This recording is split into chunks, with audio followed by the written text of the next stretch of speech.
Everybody, we are Group Red and today we're here to present our Timeline Creator app. So we are a group of 12 people, so let me begin by presenting our names. So we are Yaroslav, Saed, Naif, Mohammed, Martin, Ahmad, Ege, Cyril, Shadi, Amir, Nuriye, and me, Paul. So let me introduce the overall of the application without going into too much details.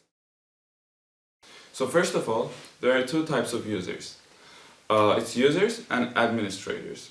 So administrators are the ones that are allowed to create timelines. And they also create their events based on their timelines that they created before. So once a timeline or an event is created, only the creator of that specific timeline and that event are allowed to edit it or delete it. What users are allowed to do is, on the other hand, is when they log into the application, they can display different administrators' timelines and their events, and they're also allowed. They can also rate those timelines. With that being said, people can see the overall rating of those timelines, and they can do their judgments based on those ratings. Yeah. And then there's nothing more for users to do in the app. But if a user wants to become an admin should set them as an administrator. First, I'm going to talk about the privileges. Users, admins have their own privileges. This allowed us to have wide options and a finer control to how we want to shape out our applications for the users. This also means future updates might include separate updates for either the normal users or the admins, which facilitate the update process. For security, we went with implementing a hashing algorithm SHA-512 as we highly value our users' security and aim to keep them protected and safe. SHA-512 is one of the most secure hash functions as I know. It's regarded as not being easy to decrypt the output from a hash function. Although there are some types of attacks towards SHA, none of them deemed to be successful. A hash algorithm on its own is mostly secure, but when you're adding a random generated string to the hash as a salt, there is no way to actually crack the password. Thirdly, I'm going to talk about the dashboard. The best implementation we came up with to separate normal users from admins is to include all the functions that are exclusive to the admin in a dashboard. This made the main window GUI cleaner with much less clutter. If the normal user can't use a button, there's no need to show it to them. In the dashboard, an admin has access to the dashboard and can edit, create, and delete timelines and events. And for the last part, uh, for our database, after being absolutely clueless to how to work with databases, as you see on the screen, we are quite proud as a team to have a fully functional database with many features for our application.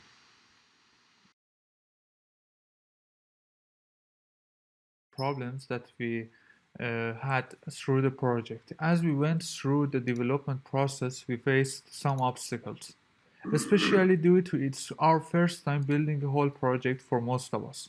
Such problems were database. We didn't have much prior knowledge of working with the database. Such topics needed to be taught for an extensive time before starting working with it. Self-touching was the only option, but it meant an extra time was needed before implementing an actual work. We hoped we received a better teaching regarding that subject in course Java 2, or at least more lectures about it at the start of the course. The second problem that we faced was GitLab. For us, it was a completely new platform that caused us a lot of headache. We believe platforms such GitLab, GitHub should be taught at the start of any programming course and not be ignored for that long. We faced countless problems, technical, push and pull, and proper usage problems. We didn't know how to use it properly when it came to pushing to branches, merging work, or just have GitLab as a more group friendly environment to work on. Our next problem was daily meetings. With the sudden change to the course state, we were conducting our meeting online. We noticed that it could have been easier to discuss and work with others face to face. This might have been different from an individual to another or a group to another. Nonetheless, there were no other options other than communicating online. Our fourth problem was platform compatibility. For some mysterious unknown reason, we faced problems getting some features working on different platforms. Most of us were running machines on Windows while few had Mac OS. This caused some problems as fixing them to work on the other platform was quite time consuming. The same could have also been said about IDE, JDA, and JavaFX versions. Our next problem was running out of time. We are dividing our task before the week starts, but on some occasions, some tasks are required to be finished before other members can start working on their tasks as well. This resulted in many weeks where we weren't able to fully finish our weekly sprint. Almost every week we had some leftovers to be looked at it. For example, if a couple were assigned to a task and they didn't deliver until Wednesday night, the other members had effectively about a day to finish their task before the daily meeting. Drama. Working in a team could have some conflict and bring The worst out of us. Not all of us can be on the same page. Not all of us have an actual level of experience. Not being able to meet face to face could carry some words and expressions as malicious and offensive, which would lead to quite some misunderstanding. That would result in some stress for the entire group. Luckily, we managed to overcome this issue gracefully with no casualties. For the last problem that we faced was different level of expertise. Some of us had some prior experience with programming or other aspects which resulted in the inexperienced of us to be left behind to work on catching up. This was not such a big of a problem since it led to a swiftly self-taught experience. Let's talk about some aspects that went surprisingly well. So, first, it was self taught. Not having much knowledge about many subjects which were needed for the project had us working a lot more than required. At the end, it resulted in gaining knowledge and knowing how to acquire such knowledge in a timely fashion. Learning new subjects is going to be much easier in the future. And then the teamwork. Although we had some problems with GitLab, we managed to organize ourselves to work on the project files. We also found that dividing large tasks between more than one person was highly convenient. We were also helping others on their tasks whenever they were stuck. So we helped each other with progressing and implementing more features. For instance, when someone had a problem, others would help him or her to resolve the issue, and that helped us get used to working within a group. And then the help we had. So more than often, we were helping each other without even knowing so. For example, if some people were working on a task, they would implement something that could help others with their task unintentionally. And then lastly, sense of responsibility. We believe that this project improved our sense of responsibility towards others. We took responsibility upon our actions and committed to deliver our task to the group in the best way as we could. And now we are going to talk about the overall progress of our journey. After talking about our good and bad stories of our journey, let's talk about our overall progress. So once we were assigned to our group, we started setting up how we want to approach the project. In our first meeting, we discussed how we want our application to look like. So we had some concepts from our group mates who work with GUI for the next meeting to decide. By that time, Timeline GUI had some basic sketches and designs. After that, we needed to address the most important part, and that is the database. I'm sorry. We were confused about how to create a database. The questions we had in our minds were, will it be done locally or will it be hosted online? So after some guidance from our mentor Sebastian, we opted for hosting the database locally on each of our machines. Setting up a local database created some problems for almost everyone, and everybody had faced various problems to set up the database. Some used MySQL Workbench, while others used XAMPP using PHP MyAdmin. This took us about a week to figure it out. By that time, we had a database and a GUI that was functioning, and we started implementing features that were in our issues. Establishing queries for the database were amongst our first tasks. For a proper communication between the application and the database, we had object classes created to help. Implemented features were often divided into 2 separate user stories each week, which allowed us to work on features for both the user and the admin side simultaneously. Although we were having some leftover tasks from the previous weeks, the team was able to address them quickly before heading into the new week's tasks. Approaching towards the end, this was less of a problem, but nonetheless, we were facing more and more bugs through the end. Therefore, more work and effort were put towards addressing all these bugs and allow others to work on new week's related tasks as soon as possible. Our last week, week 21, had been the most difficult one as we were starting to fix lots of bugs, rushing and polishing all the features we wanted to implement. So here we are now, and last week preparing for the presentation and placing the last touches. We opted to divide our tasks to finish the presentation optimally. The tasks were divided as follows. A group will be handling performing the presentation, approximately with 3 to 4 members, and including the members, they'll be filming and editing the footage.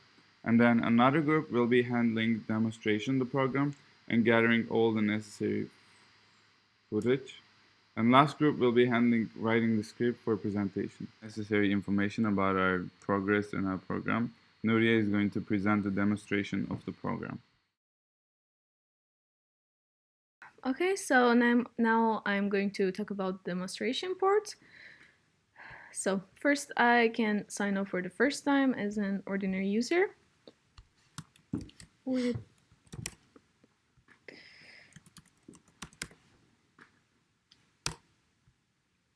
Okay. Now I can see the timelines here and events. Each of the timelines have their own events, and I can like see the events, and they have the name, the small description, the long description, and now I'm going to rate this timeline. So I can see the average rating. It seems like someone rated this timeline before, and I can try to rate this one. And okay, so now if I want to again rate this, it will give an error. You cannot vote twice.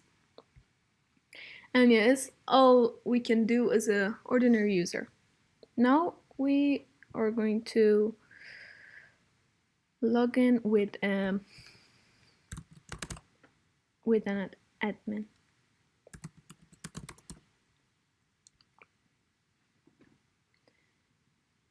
So as you can see, we have all the things which an ordinary user have, and now we have an extra thing which is dashboard. So we can do all the things like creation, addition, part, and deletion just in this dashboard.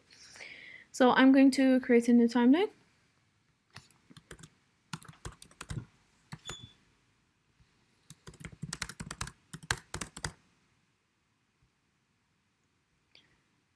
I can put date and time.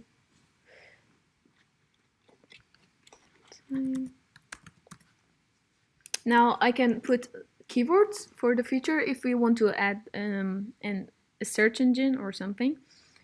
So this is, for example, test. And now we are going to create the time. Okay. Now I have two options to create an event right after I created that timeline, or I can go back to the home and try to create an event with that another button that you could see before. So now I'm going to have one. No. And it have a body description.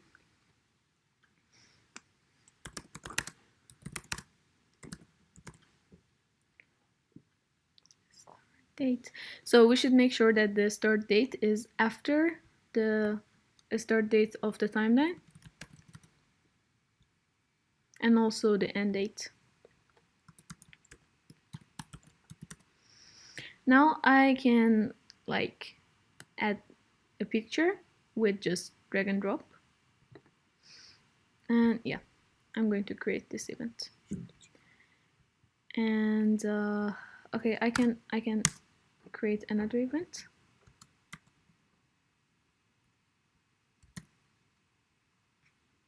With the same thing. So okay, now if we want to see in GUI that we have this test with test and test 2. Now I'm going to edit this part. So first I can edit the timeline. So I will change the name to test 1. This is the test 1. And I can edit all these things.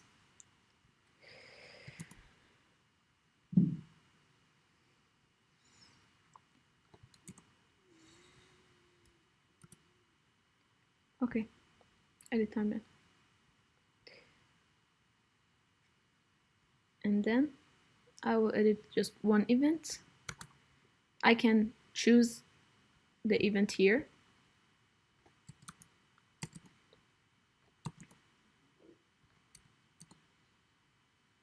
And yeah, so now I can like drag and drop another picture here, or I can choose delete image.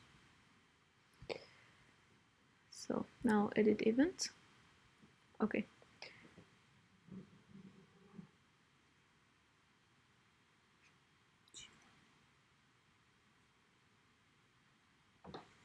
Okay.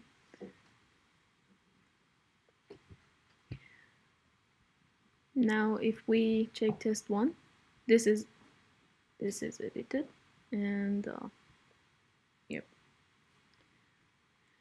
Now then I have a delete button, and I can choose to like delete an event that I want, like the selected event, confirm. So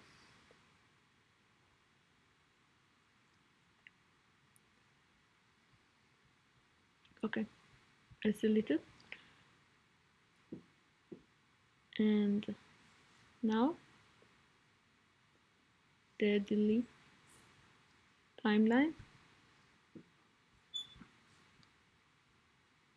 confirm. Okay, as you can see, I cannot see the timelines of other users here, like those two timelines that you can see in GUI. And even in edit button, I cannot see the other timelines to just delete it. And at the last, I have the user list that I can put the rights of the users, like from admin to users or from user to admin. And now this is an admin. The timeline and all its events are deleted from this part. So now I'm gonna for showing the last part, which is an creator of the timeline cannot vote that timeline.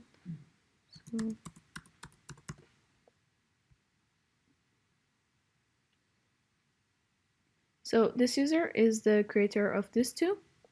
So now I'm gonna rate it, and you cannot vote your own timeline. And yeah, I think I showed everything. So now my teammate Paul is going to say the reflection. So now I'm taking over from Nuria for ending the presentation with some reflection. We believe that this project was highly beneficial for us. We all have learned a lot. Like most of us had no idea how to gather a full project or work with others on a project. Now we all gain experience. Also, learning how to deal with MySQL just by ourselves was a big challenge for us. We believe that using databases could have been taught a bit more thoroughly before this project. Well, regardless, we have learned it one way or another, and now we're confident about writing queries and using local databases for future work. We figured that we actually had less knowledge about Java effects than we anticipated, so we learned how to use it thoroughly now, but we are still lacking the knowledge to use it with CSS profiles, and we'll love to learn them as well in order to make greater programs. Overall, we believe that this course has taught us a lot about teamwork, databases, and Git repositories. It also feels good to create a product out of nothing. So we're proud of ourselves, and thanks for watching us. See you in autumn.